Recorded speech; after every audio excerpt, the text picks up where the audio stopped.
ভুক্তভোগী কমলা বেগম নিজের বাড়ি ছেড়ে, গ্রাম ছেড়ে এখন অন্যের গ্রামে ভাড়া থাকতে হয়। নিজের ভাই তাকে মারধর করে বাড়ি থেকে বের করে দিয়েছে। ভুক্তভোগী কমলার সাথে আমরা একটু কথা বলবো। আপনি একটু বলবেন আসলে আপনি এখন অন্যজনের বাড়িতে আপনি ভাড়া থাকতেছেন নিজের বাড়ি ছেড়ে কেন? অন্যের বাড়ি থাকতেছি, নিজের বাড়িতে আমার মা বাবার কবরস্থান আমরা দেখতে পারি না। কি কারণে একটু বলবেন তো?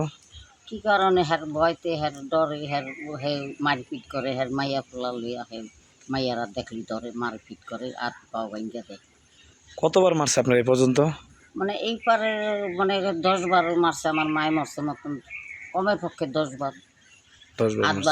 হাত ভাঙছে, 2 বার পাও ভাঙছে, 2টা পাও ভাঙছে। যেন কেড়ে ইয়া দিয়া স্যার দিয়া আসছে। গ্রাম ছাড়া আপনার বিটা ছাড়া আপনি কতদিন? বিটা ছাড়াই যে 5 বছর ধরে। 5 বছর ধরে? বিটা ছাড়া বাপের কবর ছাড়া কাজে যে 5 বছর হয়ে গেছে আমার। বাবা আমার কবর দেখতে পারেন না, না? কবর দেখতে গিয়া রাত 10টা বাজে গিয়া ফেটে গিয়া আইতে লইছি মতনই।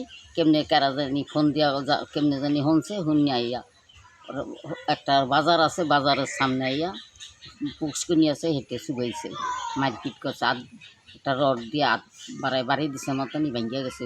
কাগজে সই করি নিয়ে দেখিয়া আমার বেশি আরও মারছে, শুকাইছে।